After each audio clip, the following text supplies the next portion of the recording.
Hello. Good morning, everyone. Hi.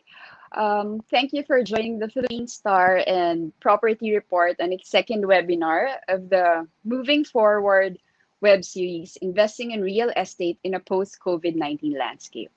I am Iris Gonzalez, and I'm going to be your host today. Previously, we were joined by Ardin Wong, Paulo Alcazaran, and Roy Goles Jr. on what it would be like to invest in real estate today after the world experienced, of course, COVID-19. No? If you missed the first segment, you can catch it on Property Report and Philippine Stars Facebook page. But today, we're going to have the second, another webinar. Before we get started, we would like to give special mention and thanks to our partners for this event, RLC Residences, Torre Lorenzo Development Corp, and Wilcon Depot. So today we will be moving forward with the next topic as we reimagine real estate in a post-COVID-19 world. As Paulo Alcazaran said, we will never be the same after the pandemic, no? But life goes on. So let's see how we can navigate through that with an interesting discussion today with our distinguished speakers and guests. So with that, let's get started. Our first panelist, it is my honor to introduce him, Mr. Thomas Lorenzo. Hi, good morning, Iris, and good morning, everyone, from Dusit D2 Davao Hotel. Thank you for joining us, Sir Thomas. Sir Thomas Lorenzo is an MBA graduate from Wharton, and he completed his undergraduate studies from Ateneo de Manila University. Of course, we all know he comes from the prominent entrepreneurial clan, the Lorenzo family. Aside from his vice chairmanship of La Panday Foods Corp, he stands as the president and CEO of Torre Lorenzo Development Corp, which seeks to deliver real estate products anchored on quality for over 30 years now. You actually see them everywhere. Um, as president and CEO of Torre Lorenzo, Mr. Thomas pioneered in developing projects at underserved demographic groups. It is now known as the real estate company that has taken the university student requirements at the core. I mean, this is really important and very serious. We now see our students or some of the younger generation able to live and study away from home, but in decent residence, not cramped dormitories or unsafe dwellings. So let's give a round of applause for Sir Thomas Lorenzo and, of course, Torre de Lorenzo.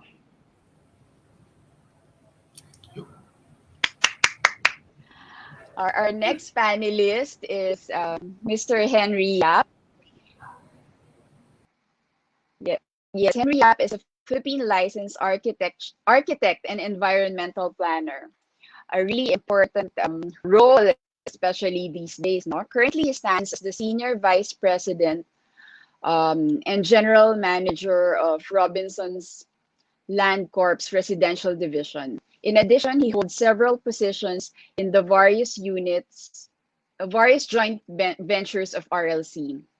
He is president and CEO, board of director of RHK Land Corp, board of director of RLC DMCI Property Ventures, board of director of Robinson's Properties, and marketing and management Corp, and vice president and board of director of Shank Robinson's Properties. Before joining RLC, he was the vice president of property planning and design group of Fort Bonifacio Development Corp. So that's quite a lot. He's a busy man. He holds a Master's of Science in Urban Planning and Developing Countries from the University of Wales, College of Cardiff in the UK, Bachelor of Science in Architecture, cum laude, and he earned units for his PhD in Urban and Regional Planning from my alma mater, the University of the Philippines. Once again, let's give a warm welcome to Mr. Henry Yap. Thank you for joining us, sir. Thank you, Iris. Good morning. Good morning, Thomas. Good morning to everyone. Yes, good morning, everyone. We hope you learn something from our discussion today. Without further ado, I would like to welcome you, gentlemen. The biggest question really is about investing in real estate. No, this crisis that we have now or we're experiencing now is of epic proportion. It's really, since World War II, it's probably the worst we've been going through now. No, so is it a good time to invest in real estate? We need to keep asking this because some people would like to know what the future holds, and when COVID-19 passes, we don't they don't want to be left with um seeing opportunities gone. So would you kindly share your thoughts on this? Would it still be a is this still a good time to invest in property? We'll start with Mr. Thomas, if you please. Yeah, thank you, Iris. That's a very good question, an excellent question. Should we invest in property?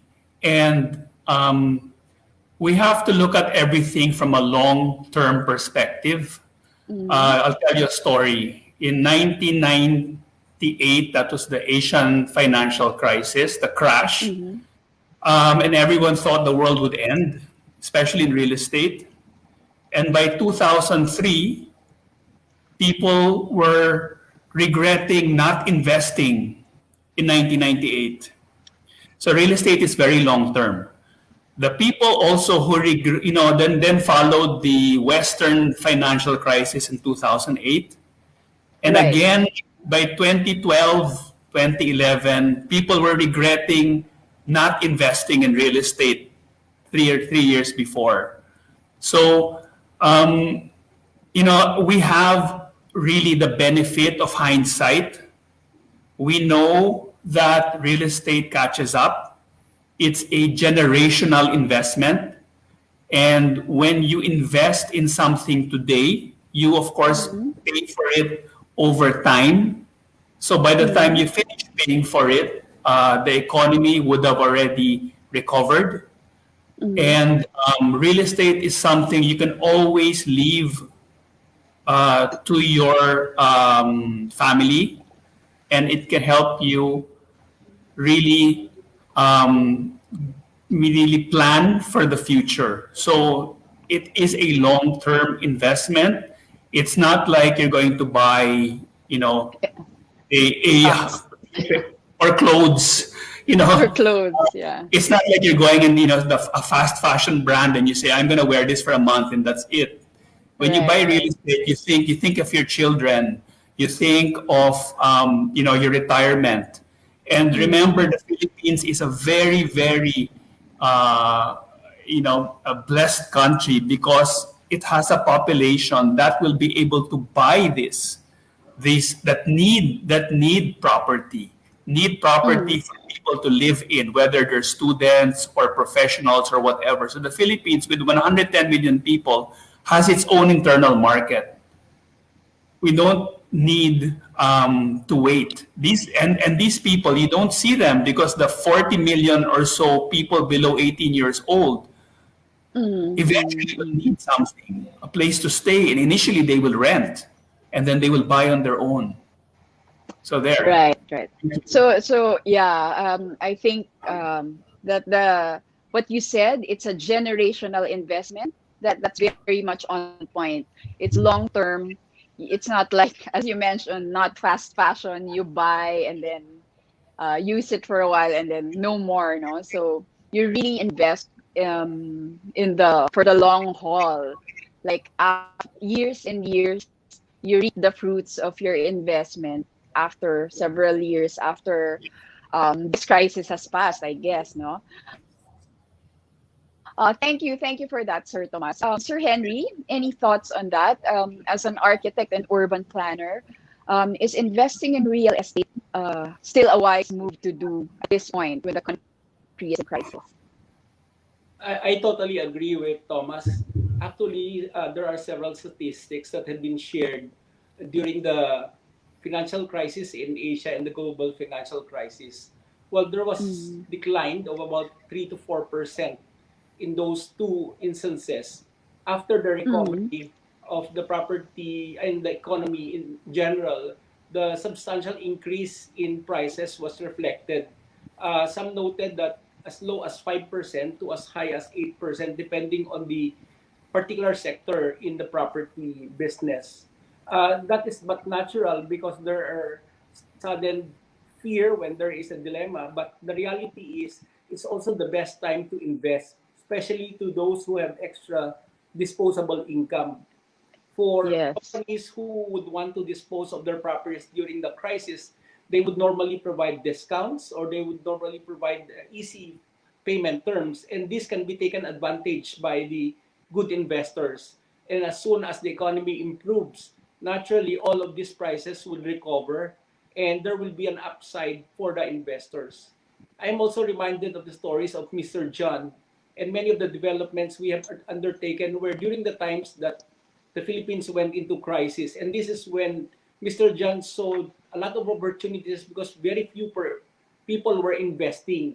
So Mm. it was actually up for grabs by the opportunistic business people who were able to see opportunities beyond the dilemma at the time.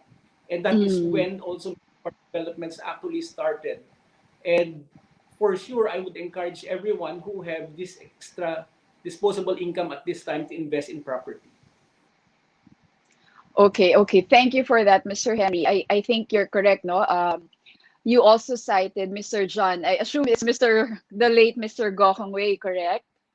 Yes, yes, Yes, the he's late such a John. visionary. Yes, he was such a visionary, no? And so while we are not all as rich or as wealthy as he was, I think the very practical point you mentioned, we should keep that in mind. If we have extra or disposable income, it would be good to put that in property. So the key is, we need to look beyond what is happening now. Look further out into the horizon because it's hard to see that now. Like when our site is just this year or next year, it still looks gloomy or uncertain. But if you look beyond and I guess any investor should also do the research what happened to the property sector or the property prices after the Asian financial crisis, and they would be able to learn that, as you mentioned, prices indeed appreciated. So all crises come to an end, and the property sector will likewise benefit from that. Is this a correct summation of what you mentioned, Mr. Henry? Yes, that's correct, Iris. No, if I may just add, many people think that they don't have extra disposable income. The reality is, during a pandemic, we have a lot of extra disposable income. During the good days, we would normally go out and eat, or we would go out and travel. These are actually monies that we have saved over the last year and a half already. Because of this pandemic, we are left in our homes, we cannot move around. This money, if added, are actually extra money that we can use and already invest. So I just like to ask them to look into that perspective. Because people think that during a pandemic, I don't have extra money. But in reality, there are certain expenses that we do without. And these are the actual money that we can actually really channel for property. That's a very good point. I started to think about my extra money, and yeah, I mean, all the savings I've had by not going out and spending on gasoline, and dining out or staycations and vacations. I think that would be quite a lot. I still have to look for in my purse where that is, but I get your point. I think that really makes so much sense because we've been able to save and not really do or spend as much as we've used to do before or as much as we could before. That's a very good point. Thank you for that, Mr. Henry. Now we go on to our second question. We've already established that, investing in real estate now would be good and wise. I would like to ask, given that reality, given that fact, what are the things that new investors should keep in mind in choosing a property? You both of you are in companies with quite a diverse portfolio, no? So first, we you can talk about what investors should keep in mind and kindly share what in your company, in your respective companies, what would be a good investment now in the time of COVID. They say, and please correct me if I'm wrong, that condo living may not be the preferred choice now because people want open air and house and lot. Or is this just a myth or, misconception? I would love to hear from you. This time, let's ask Mr. Henry first, if you don't mind. Thank you. Okay, thank you, Iris. Right now, there are a number of things that our new investors should look out for when they wish to invest in property. I think the most important item would be the reputation of the developer. There are a lot of developers in the pre-pandemic times, but you will notice that after pandemic, there has been a lot of challenges. So the track record of the developer actually will make or break your investment. In the case of Robinson, we've been here for close to 30 years. And in Mm-hmm. addition, we are part of a large conglomerate, one of the largest in the country. So as far as investment is concerned, you are sure that we will be able to deliver to you the project that we have committed, and there will be support for funding because we are part of a big company. Being also a part of a reputable company, we are committed, of course, to ensure that our products are best in class and our services can support that product that we are providing. In addition, we have the financial capability to continue to fund our project. In a pandemic situation or in a downturn, while banks have a lot of money, the reality is they are also very selective in who to lend their money because they want to make sure that they get paid. So being part of a large conglomerate allows us to be able to continually provide funding for the projects that we have launched or about to launch. In addition, new developers or new investors should also take note of the national and local economies. While many times we are guided by the general national macroeconomics, the reality is the local government units have different ways on how they respond to a pandemic or to a downfall in the economy. So we should be sure that where we invest, there, the local governments there or the business people in that area, they're all working together to make sure that their investments are moving in the correct direction. The third would be the opportunities for growth. Here, I'm talking about several things. When we buy a unit during this time, chances are, as I mentioned earlier, we will have prices increase over time. Even without a pandemic, while we launch additional projects or additional phases, we already naturally add incremental percentage increases. So a new investor can look at the track record of how often the prices go up, how often these prices change, moving northwards. These are very important. The other thing that they have to consider in these opportunities for growth is the area where they are. Because not only is the developer working in isolation, they have a lot of groups working with them. For example, even if we are one of the major developers, there are a lot of developers also constructing or developing within our areas. It means that there is opportunities there. There are a lot of demand in that area. So it is not only the developer that you have to look at, but the others who are working together with them or in that area so that you can realize the opportunities. And then lastly, of course, are the affordability and payment terms. Very important to our new investors is that they can afford the unit that they are buying. Property is normally their single biggest investment. And it is important that they can make sure that they are able to follow through with their initial purchase and eventually end up unit end up with the unit and living in the development that they had purchased. I think it's very practical what you mentioned. First of all, you need to uh, you need to look at the reputation of the developer. No, we have a lot in the market, and sometimes you don't know who to choose. So it's good to do a background check of the company, and of course, those with solid reputation like Robinson's Land and Torre Lorenzo come to mind, of course, no. And also what you mentioned about having access to financing. I think that's very important. Banks are hesitant to lend now. That's a fact. Bank lending is low, despite all the Bayanihan concessions. No, um, it's because of the crisis. So it's very important that a developer would have access to financing, whether it's within his bigger conglomerate or within the bigger conglomerate that he belongs to. It's very important because, for example, if I invest in this tower, I am assured that it would be completed. You know, my money will not disappear, and nor would the developer just declare. How do you? What is? It escapes me now. The term when there's a crisis. The most problematic part is the cash flow, no?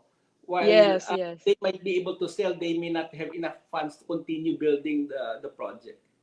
Right, right. So we've actually heard about that, stories about that, and they've been brought to the NBI because a developer was not able to fulfill its promise. So yes, it's very important what you said to look into the reputation of the company. It should be one with a solid reputation and also access to financing. So thank you for your insights. Mr. Thomas, would you like to add anything on that? Just to go back to the question, it's what should investors keep in mind in buying a property? Yes, thank you, Iris, and thank you, Henry. It's amazing. Yes, I agree totally.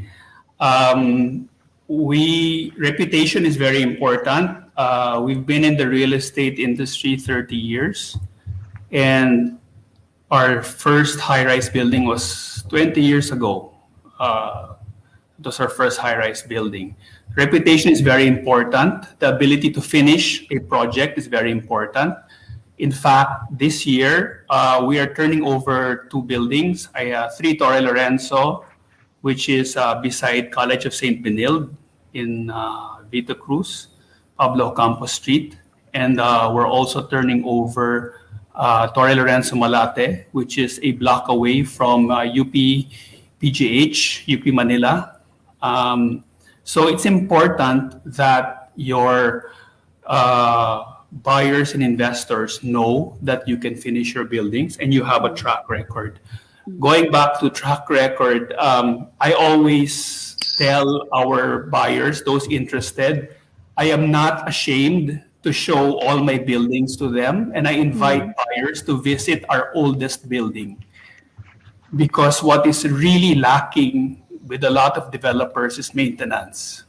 Mm, After 5 years, the quality of the maintenance goes down. mm, Whereas we manage all our buildings. mm, We make sure they're maintained, they're cleaned, so that your investment actually appreciates. We also keep a substantial number of units in each building, mm, which allows us to really have a personal investment even after turnover. Meaning, I look at our buyers not just as a buyer, but actually as my neighbors. Meaning, we're all together in making sure that the building continues to appreciate. So after 5 years, our properties appreciate. They don't drop in value, mainly because of that commitment of staying on for the long haul. Um, Also, planning is very important. for the building. Since Mm-hmm. we have a long-term view of managing the building, I Mm-hmm. personally get involved in making sure that the building will be maintained properly. If I have to add service rooms for the maintenance or for the cleaners, I do. Every building is an improvement from the last one. Every turnover I have is an improvement from the last one, and we're able to go back to the previous buildings and even upgrade those as much as we can. So when we started, there was no internet. I mean, internet Right, was right, low, right? right. So we had to lay out fiber. What's important really is you plan your building properly, since we are near schools and we also have, office people who live in our buildings. What's really Mm-hmm. important is internet, fiber. So what you said earlier, Iris, about people not moving to condos anymore because of the pandemic, yes, that's true. But there's also a significant group of people who have moved to condos to get away from their homes. Right, right, Because right. it's affordable, like Henry said, it's affordable. You're able to invest.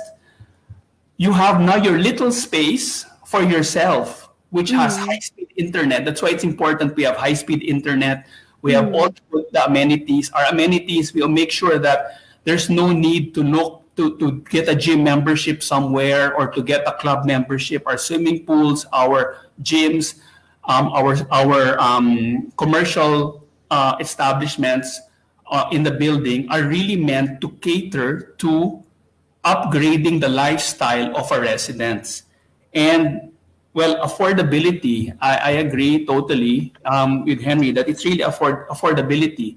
And you have so much funds left over, with this pandemic. And Yeah. most people buy, they pay overtime. So if they can afford to pay a car amortization, you can afford to buy a condo, and remember it's long term, and you can have your Right, kids stay there. right. It's really it's really something that we look for. Really, I would say after 1 year you need your own space. Right, And right, right. in terms of reputation, also going back to that, yes, there are many developers. I call them one-hit wonders, meaning Mm, parang 70s, they build one building and they stop. mm, What's important now is the continuity, that you have all these. You not only have something that you can look back on, that you're still managing, something you're doing now, and something mm. that you can look forward to. So all our new investors, many of our new investors are actually our previous buyers, because they see that, hey, they were happy with the first product, they will buy again. Mm, mm. So that's the idea. And then they leave it to their kids. Or if we're beside schools, they know their kid is going to Ateneo, LaSalle, UST, Perpetual, wherever. So they buy condos from us for their children or their grandchildren or for their relatives. Thanks. Thank Relatives. you. Thank you, Sir Thomas. Actually, you mentioned there's a group of people interested in or who have actually moved to condos now. No, I can attest to that. I know of maybe quite a number of colleagues already who have, they have their homes. They stay in their house and lots, but they've started renting out a condo or actually invested in one just to break the monotony of being cooped up in one's house. So they bring the kids there, they spend the weekends there to swim. It was actually very good to hear about that, and I'm quite surprised.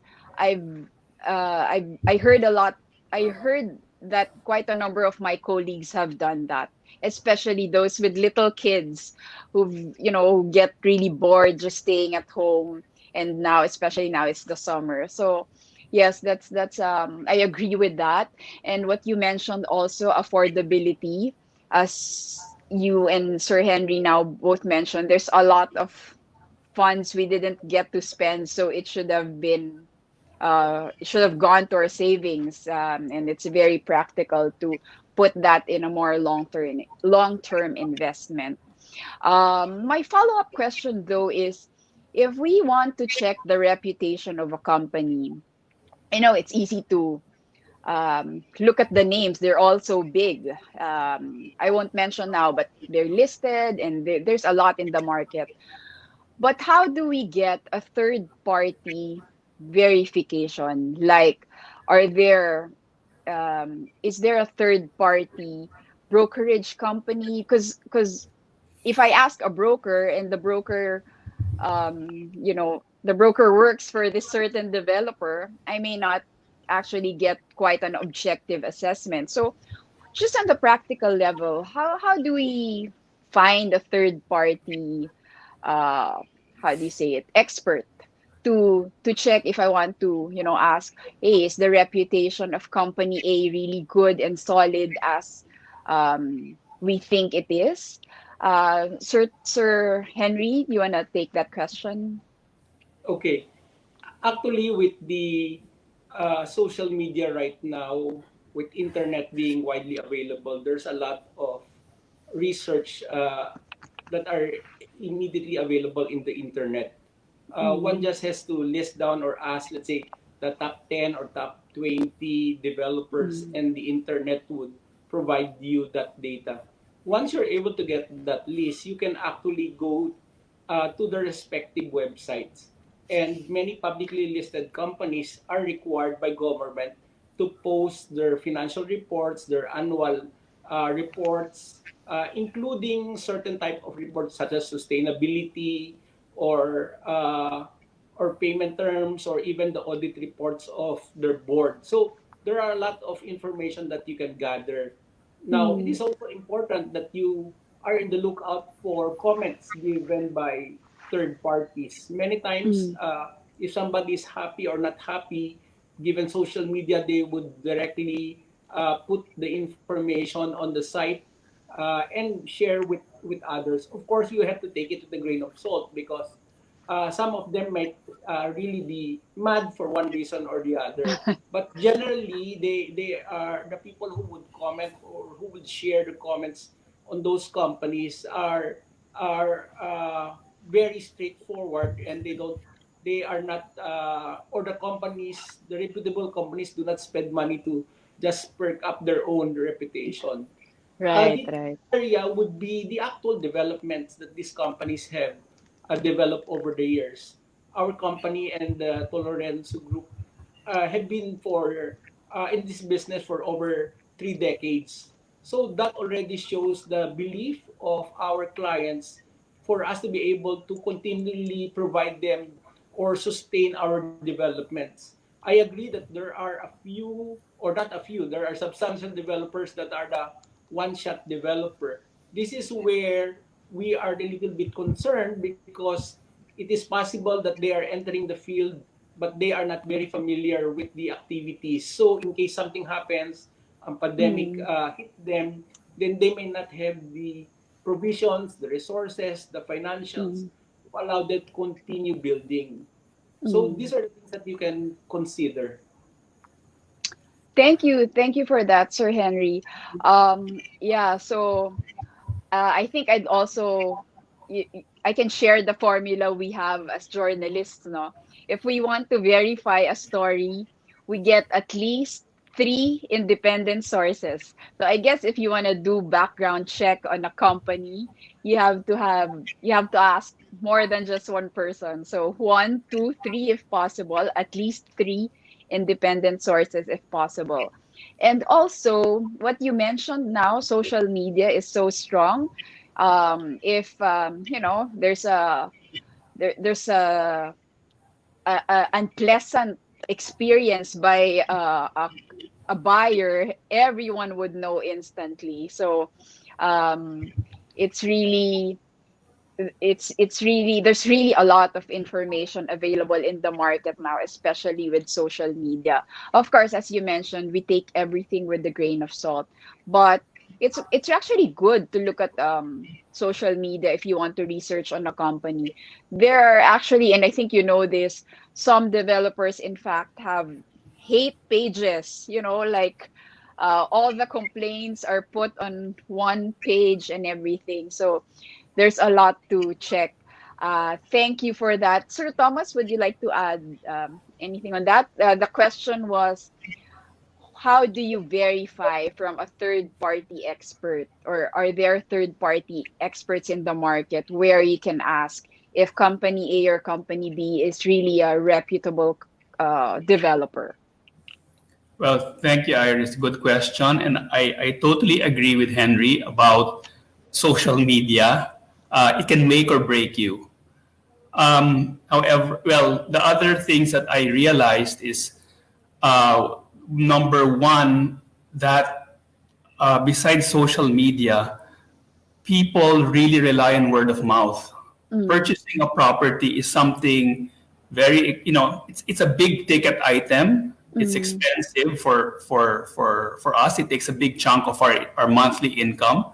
At the mm, same time, it's something that is very personal to us because it's like, you know, a home, if you're buying a second home, in other words, or a place for your kids. So it's very personal. mm, So word of mouth by friends or relatives, I would say 99% of the time, that's how we're able to sell. mm, You need, people will see a billboard, they will see an advertisement, they will look at the location. So for example, if it's a university residence of ours, they'll say, oh, malapit sa Ateneo. And, mm, I tell people we're always 5 to 10 minutes walk from the school. mm, We don't, we invite people to go and check, and they do mm, check. Our showrooms are always right beside, very near the actual location, so they can mm, really go and check. mm, Um, and they also have to look at, I guess, yeah, what people say. You have social media. Some social media, yes, there are people who are negative, but on the whole, they're very helpful. mm, If anything happens, it's immediately posted on IG or mm, FB, mm, or any of these social media pages, so you will know. And many people, you know, for them, they'll see it, especially if they're abroad. They will first see it on Facebook or IG and say, "Oh, that's a nice development. I want to mm, invest there." Then they will call the relative in the Philippines and say, mm, "Punta ka na yung project, tignan mo kung maganda." mm, Or they will talk to if they're in London, they'll talk to their kaibigan na office mate or co-nurse in a hospital and say, alam mo ba tong developer na to? Kilala mo ba to? uh, And they say, oh, bumili yung kamag-anak ko. So that's the banter. right, right. When we do marketing, well, pre-pandemic, we would do marketing outside of the Philippines. And it was amazing how I would meet all these investors. Mm, They didn't know who I was. I would be, different countries all over the world, Europe, Asia, America, and listening to them and how their thought process goes. It's amazing, and they're so similar. But social mm, media is definitely key. The family bond, the mm, family, um, uh, opinion is so mm, important. mm, And so there's no lack of third party. In fact, sometimes there's a lot. There's too much. There's there's too too much much. third party comments coming from all Yeah, over the place. yeah. So what's important is, if I were a buyer, I mean, the best thing is to really focus. See something on social media, check history of the company. You can Google it, or check on, its background. And I always say, always visit their previous projects. Oh, yeah, yeah. For us, for people to see our previous projects. Look at a 20-year-old building. Look at a 10-year-old building. If their 1-year-old building looks 10 years old, alam mo na. Right, right. And I they think that, do. They send their relatives to look. That's what's important. okay. Because if it's not built properly and it's not managed properly, 5 years, you'll see it really deteriorate. Tama, tama. I think that's a very practical point, sir, no? Look at the previous development. So in your research, um, if they're not what do you call that, one time wonders. They would have previous developments. So all you gotta do is, visit and look for those developments, or ask people who are actually living in those properties. It's a very practical point. So thank you for that. To those who just joined us, doing the we're here with for another webinar of Property Report and Philippine Star. Is investing in real estate good, or a wise move now? And our guests, Mr. Thomas Lorenzo of Torre Lorenzo and Henry Yap of Robinson's Land, both agree that it's good to invest now. Property investment is always for the long haul. Um, Look beyond the crisis, because eventually all crises come to an end. And if you're worried that you might not have extra money, you actually have, as Mr. Yap made us realize, myself included, that with all the savings, just staying at home, not being able to go to the malls, and even to just drive outside and drive around, you actually would have savings. All you gotta do is look for that. So thank you for that. I have another question before I uh, take some of the questions from the audience. No, I think this is very interesting. How has property development evolved due to the increased awareness regarding environmental conservation and preservation from consumers? We all hear this buzzword about climate change, environmental responsibility. How has property development evolved because of this? Do you guys actually consider these factors when, for your new projects, for example, or for your future projects? Mr. Henry, being an urban planner, would you, and an architect, maybe you can go ahead with this question. Okay, let me give a crack on that. No? If you notice before, when we look for investment, they say the most important factor would be location, location, location. Actually, Mm-hmm. while that may be true, we've actually evolved beyond just location. Today, Mm-hmm. when we select properties, we also look into affordability because that means that we will be investing a big part of our savings. But Mm-hmm. as we grow, there are already other considerations. Lifestyle is one of them. Where we are, what we want to do, how we want our colleagues to feel when we are projecting pictures, Instagram. Those are the considerations. But Mm-hmm. over and above lifestyle, environment, and sustainability is now the buzzword. Mm-hmm. Sustainability, because we are here in this development not only for 5 years, 10 years, but principally for the life of us plus our children who will live there. So it is Mm-hmm. important that we make sure that when we buy properties, these sustainability features are included. Let me just Mm-hmm. share with you what are these sustainability features. No, one of course would be the factor where we can look into savings when we move in. How can we save? We'll be using water, we'll be using electricity often, and of course that is part of our monthly expenses. But if we can design the units such that they have big windows, that they allow Mm-hmm. sunlight to penetrate very early and reduce the dependency on electricity, or if Mm-hmm. we have our toilets equipped with, let's say, dual flush, where if you only have liquid, you can use the reduced water consumption, then that would allow us to have better savings.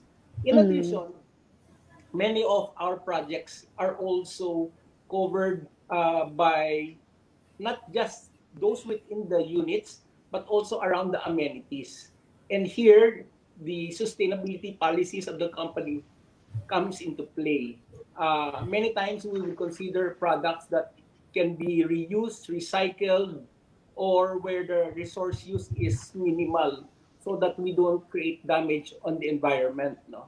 We also look at projects where they have a clear solid waste policy, where recycling of waste is encouraged or strongly implemented, Mm-hmm. where segregation of waste are looked into and are encouraged.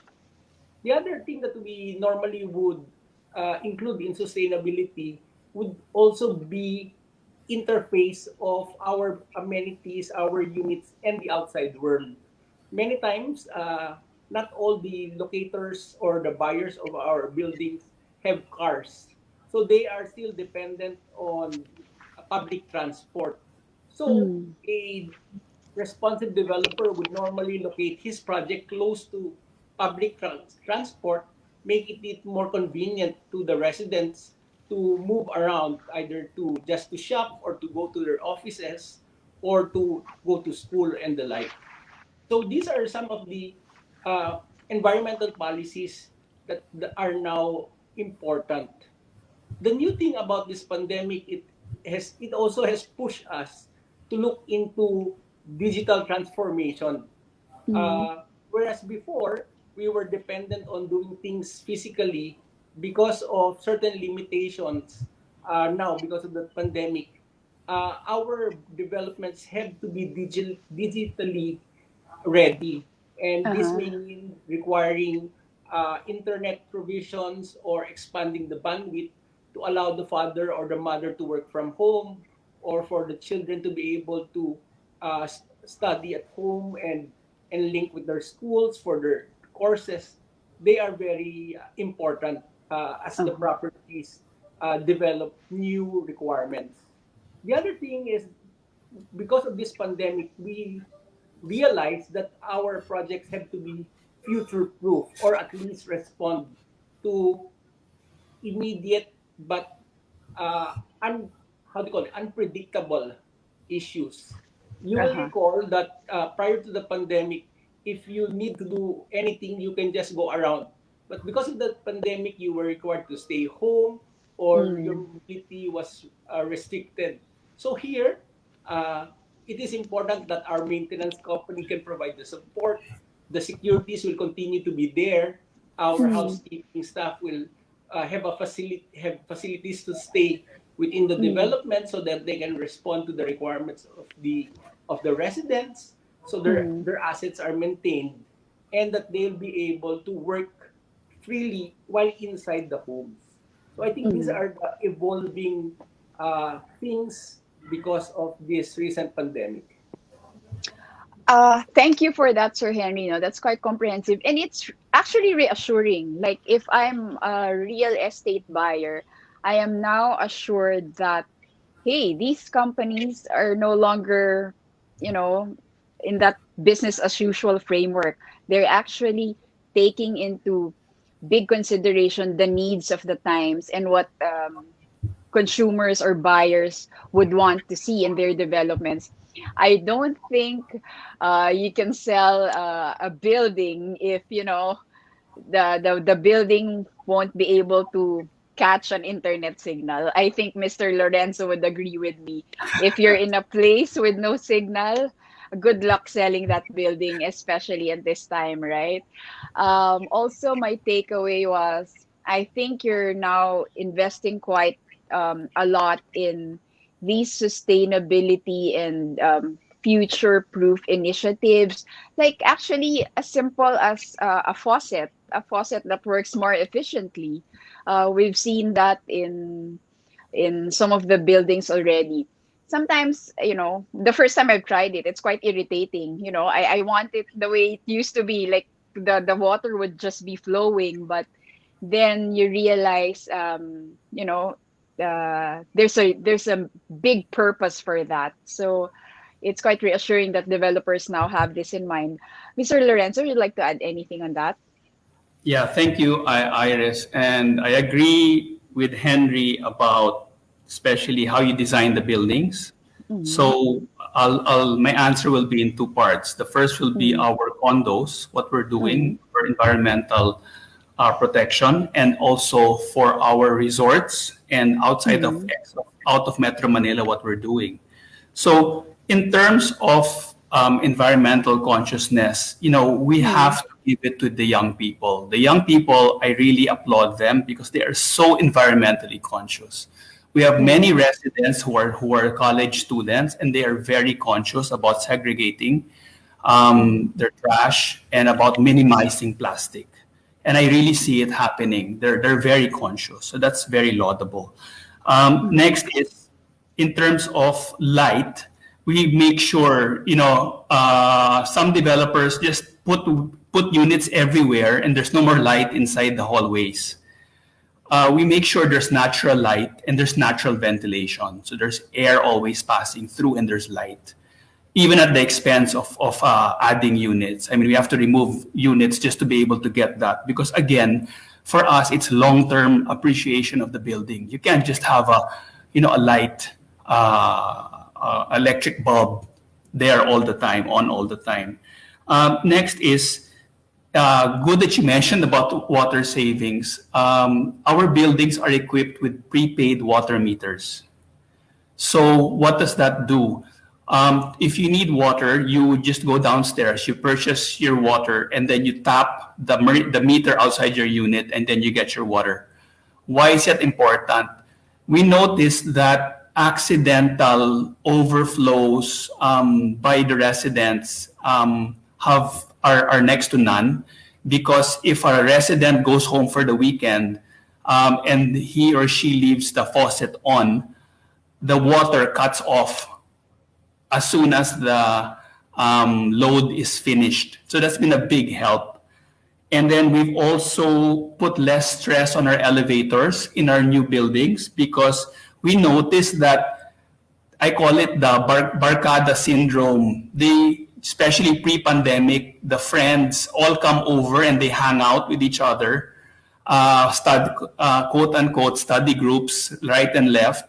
So what we've done is we've actually put meeting rooms on the ground floor so that the elevators won't be stressed, because so many people go up to the Sky Lounge or upstairs or to the units of the residents. So they're able to meet people downstairs. So little things. And then we put a lot of space on our roof decks. We put, the turf. We even put sports facilities on our roof decks. We even have one building with a basketball court, two buildings with basketball courts, to really allow people to just get it out there. And okay, now about what we're doing out of Metro Manila. For example, I'm in Davao now, and the Davao City has an amazing requirement, which is you need to recycle rainwater, any building, whether it's a tiny building or a big building. So even in this hotel that I'm in, we are recycling water. We're capturing the rainwater. We're required by the LGU. And then on the resorts that we've put up, we try to preserve the water table. I did not put concrete roads on the island. I put concrete sidewalks, but I left the sand as the road so that the water table gets replenished when it rains. The island, we had it declared the marine sanctuary. So we have a turtle nest site, and we don't build around that. We allow the turtles to get on the island without, there's not this giant concrete wall. And we provide clean drinking water. If you provide clean drinking water, people won't buy bottled water, and they won't be using all these single-use plastics. So we really are trying our best to manage people's expectations that we want the environment to be as protected as we can. And every time new technology comes out to help preserve the environment, we do. Previously, we had, that's our building with the basketball court on top. That's in UST. But previously, we had, people were like looking like they were, using the single-use plastics. They were using, bringing plastic on the island. And we said, no, you really have to minimize. And as much as possible, if it is recyclable, we recycle. So that's it. Thank you. Thank you for that. Just a side comment, sir. Kaya pala gumaling ng mga taga-UST sa basketball. Meron ka pala. Meron ka palang UST. Alam mo, that basketball court, I said, there's space here. Lagyan natin ng basketball court. And when people saw the basketball court, it was the selling point. But I said, yes. kawawa yung unit sa ilalim. Kasi 24 hours may basketball. So we had to make an airspace in between para hindi maingay. But we put the scoreboard, we put all of that. So you have all these basketball wannabes there. So That's good. And sports is all. You can never go wrong with sports. yes. Thank you for that. And going back to the issue of sustainability, it's also very reassuring these initiatives you mentioned, from the very practical move of giving free drinking water, so people don't have to buy bottled water and add to the uh, consumption of single-use plastics. No, that's Yes. I all mean, very reassuring. yeah, It means, just yeah. Go ahead. to that, no. That's why part of the tour of our resort is you look at the water treatment plant. So when they see it, wow, mas maganda pa to sa whatever water treatment ko sa Maynila or sa Davao City. So that when they see it that we're actually producing super clean water, they won't go and buy bottled water and spend all that money. Right, they don't have to, no? So, but these initiatives, I'm sure, entail additional investments from your end, no? So that's why it's very welcome. It's good what you're doing. Not all profit, and I'm sure it has its returns down the road. So thank you for that. We're taking some questions from the audience. We have one here. For 2021, if you're living in Quezon City, would it be good to buy a condominium or a single detached townhouse? Uh, yes, that's the question from the audience. Quick answer, Sir Thomas and Sir Henry, so we can accommodate another question, because we're down to our last 5 minutes. I didn't realize time passes so quickly when you're having fun, no? Sir Thomas, would you have a quick Yeah. question, Okay, thank you, quick Grace. reply on that? Yeah. Yeah, it really depends what your needs are. Meaning, if you want to say you want to be near the school, Mm, and there's a building beside the school, then you buy in the building, you buy in a mm, condo. If mm. your needs are you don't mind driving 30 minutes or an hour, then you buy a Mm. townhouse. Okay, very practical. Sir Henry, would you like to add to that? I look at it from the viewpoint of cost. Many times our condo range in sizes. You have as small as maybe 20, 24, and Uh, they go as big as in the hundreds. Meanwhile, if mm, you look at the townhouses, generally they're very big. They're maybe 60, 80 to 120. So by being able to buy a condo would mm, make your budget fit if you don't have as much savings. But if you can afford more, then mm. that all depends on your requirements. So you have to ask yourself, I guess, no, bottom line, you have to ask yourself, how much can you afford? What do you really need? Okay, going to the second question, I would love to hear the answer to this, no? Is it still practical to invest in Metro Manila, or go na outside to the provinces or in the fringes? Sir Thomas? It really depends on your needs. If you're from Tuguegarao, then you invest in Tuguegarao. If you're from Davao, you invest in Davao. It should be something you can see, or at least you have Mm, relatives who can see it. Metro Manila mm, will not go away. It really mm, depends on your needs. Do you intend to use it or just rent it out? mm. Thank you for that. No, so again, it depends on your needs. Sir Henry. Yes, I agree with Thomas. Actually, it depends on your growth perspective. Once you invest in Metro Manila, you are sure that over time that investment will grow. However, Okay. we also have to consider our own personal needs. If we're from another province, the practicality will make it clear if you need to first invest in your own locality or before you come to Manila. Okay, no. So there are those factors to consider. Thank you so much. For our last question, before I let you go, what mistakes should I watch out for in investing in property? That's from the audience. Okay, if I may start. Uh, yeah, Sir Henry, go ahead. Okay, I think the most important thing is when you buy a property that you are sure that you really want to buy the property. There will be a lot of Mm, people that will convince you, including sellers and agents. However, if you mm, are not wholeheartedly there in investing mm, or wanting to own, then eventually you will falter. You will notice that you will miss one payment, next payment, and then mm. eventually all the money that you paid will now be forfeited by the developer. So you have to be wholehearted in your investment. And I'm sure that if you have that, then you will make sure that all that money that you go will eventually end up with you owning that unit. Wow, thank you. So, dapat, no, as in anything in life and love, dapat buong puso, wholehearted. Thank you for that, Sir Henry. Sir Thomas? Yeah, I agree with Henry. Shop around.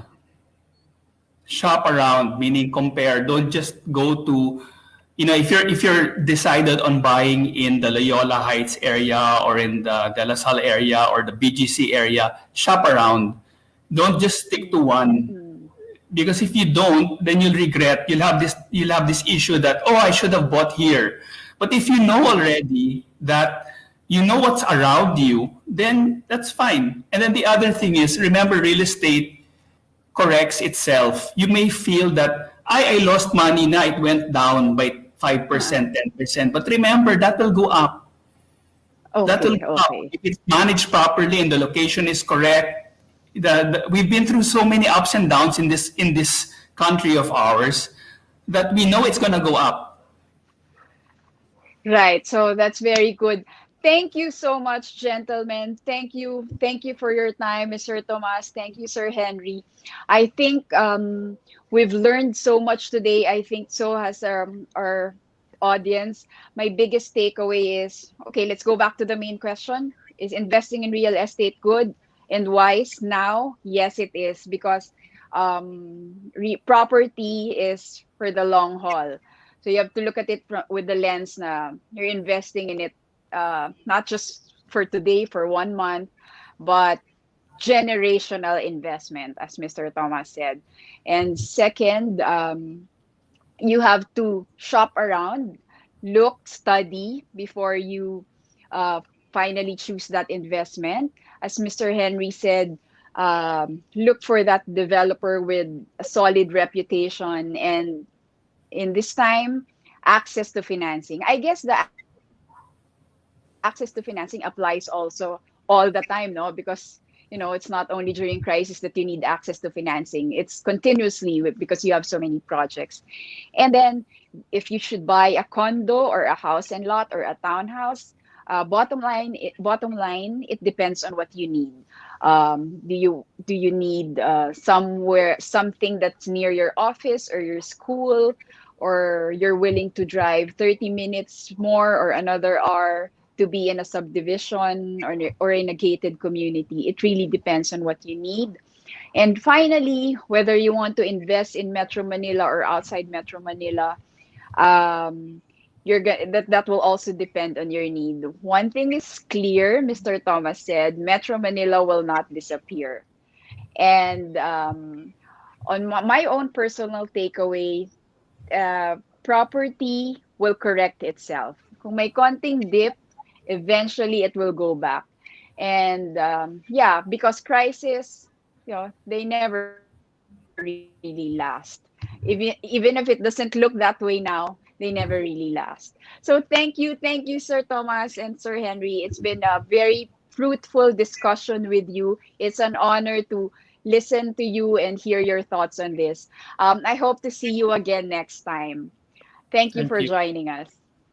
Thank Thank you. you. Before Thank you. yeah, thank you. Thank you so much. Before I go, again, I would like to thank our partners for this event. Torre Lorenzo, Robinson's Land Corp, and Wilcon Depot. Thank you also for everyone who joined us today. I hope you learned a lot. You can catch the replay of this in the website or Facebook Live of Property Report and Philippine Star. Thank you. Stay safe and have a good day, everyone.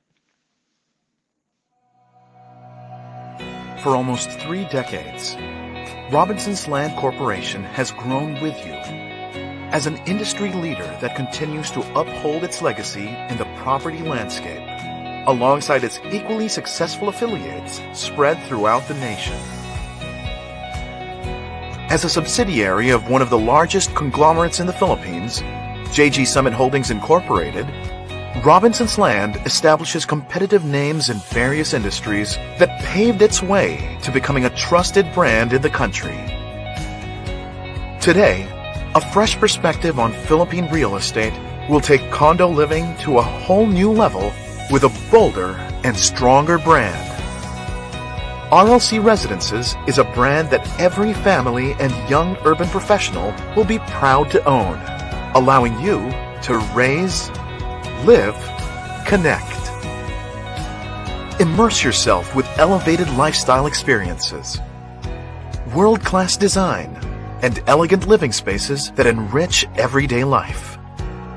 Experience meaningful digital solutions and innovations, spaces that work for you and your loved ones. A promise of quality that transcends everyday living. Swift connections that get you close to the action, empowering you with mobility that gives you an edge. All supportive of your quest to have a rewarding life and career. Among its extensive portfolio of prime residential developments, RLC Residences gives you the power to choose more than just an investment, but a home that lets you embrace the future with the people you share the journey with. RLC Residences raises the game and elevates lifestyle experiences, allowing you to live in the future with a balanced lifestyle while connecting with people most important to you. To top it all, these award-winning developments are curated with you in mind to make city living worth pursuing.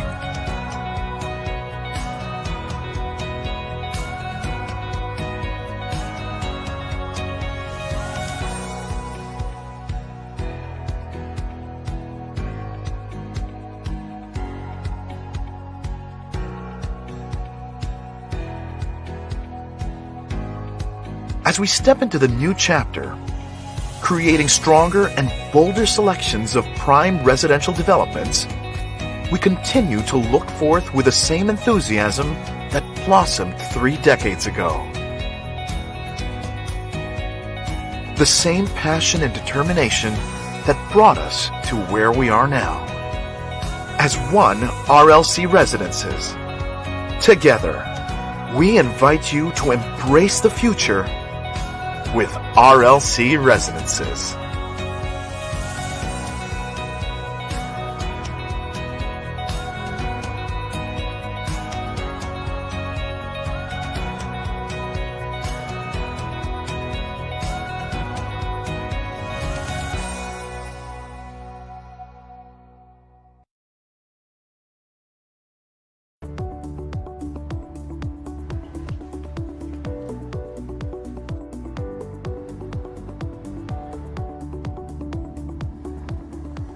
Torre Lorenzo Development Corporation seized an opportunity to build spaces that put students first.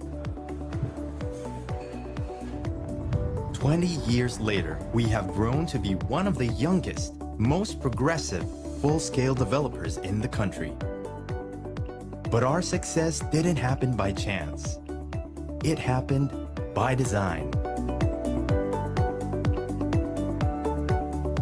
We purposefully selected locations around the biggest colleges in Metro Manila with our premium university residences.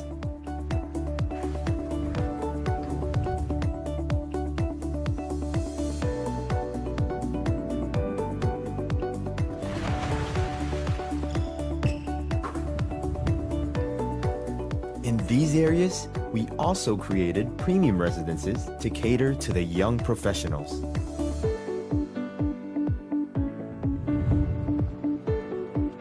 We invested early in cities we knew would grow into centers of business activity and tourism to develop at just the right time. There, we built premium lifestyle developments in modern townships designed for the increasingly discerning consumer. Each project better than the last.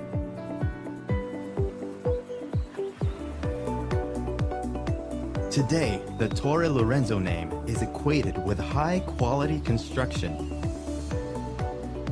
innovative design, and a promise to respect the land and the community around us. Inspired by the country's economic growth, we plan to expand to other key cities in the near future. Over the years, we have nurtured a distinct culture that defines us and guides our every move. With this philosophy, we built a team of experienced, innovative, passionate people with a shared objective: to plan, to build, to sell, and to keep our developments new and progressive. For 5 years now, our strategy has enabled significant annual revenue increases, so that at the close of 2019, we would have grown in value from 1.47 billion to 12.6 billion. Our ambitions continue to lead us towards the forefront of the industry, only getting better with every milestone along the way. Join us in our journey. We can't wait to tell you what we have planned for tomorrow.